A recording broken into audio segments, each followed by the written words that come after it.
YouTube. I just want to do a quick video here.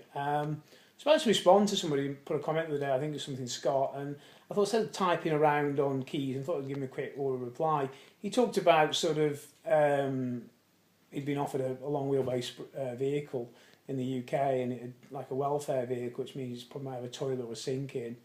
And these tend to have a window on the side door, sometimes on the other side as well, and probably a second row of seats. And he just talked about even that might not be stealth enough. And I think Scott, I think you're right. If it is Scott's your name, hi.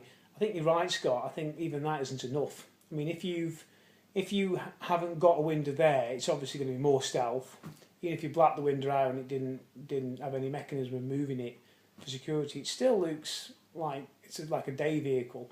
A lot of the modern manufacturers now that are coming out with the panel van ones, mainly based on the Fiat Ducati, you tend to find that these are almost blacked out anyway. They're almost like stealth vehicles now, that they come straight from the factory, blacked out put a couple of windows in, black them out, and put some module units in them, and they want enormous amounts of money.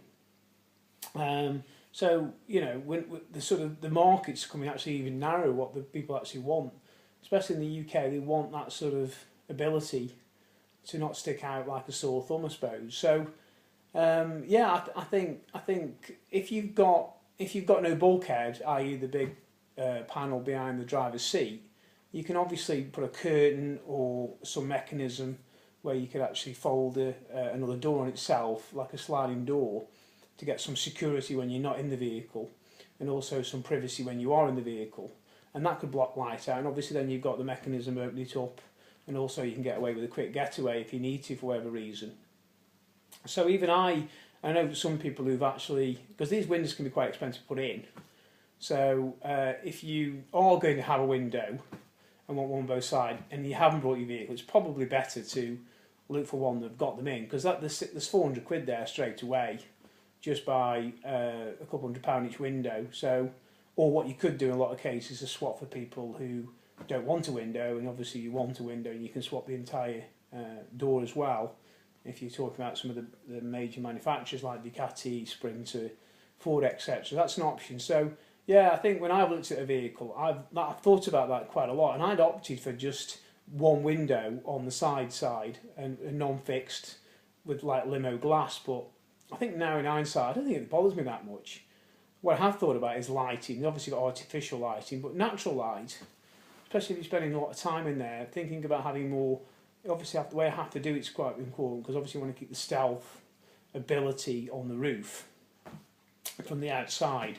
You have to have some sort of like mechanism that can draw light in, either through a pane of glass or something that can be put in there, or just lots of vents. But I obviously want lots of solar as well, so I've got to make sure that I can obviously have some light in that way. But I think the option is best to not have that, and then have some sort of mechanism on the bulkhead, either a curtain or a cutout which would have got a bulkhead in for a little doorway passage through. But I've noticed when I've had ones with bulkheads, they cut an awful lot of light out, and you know, you can, a lot of these panel vans, they're basically bolted in now, and you can take these things out and you can probably sell it on eBay and get a bit of money back for that. So my advice would be to get rid of that, and then obviously you can also then have swivel seats on the passenger and driver's side, so you've got a bit more livable area if you're not in a stealthy area. So thanks for your question, Scott. Any thoughts on that, or anybody else? I look forward to hearing from you. Thanks a lot. Take care. Bye bye now.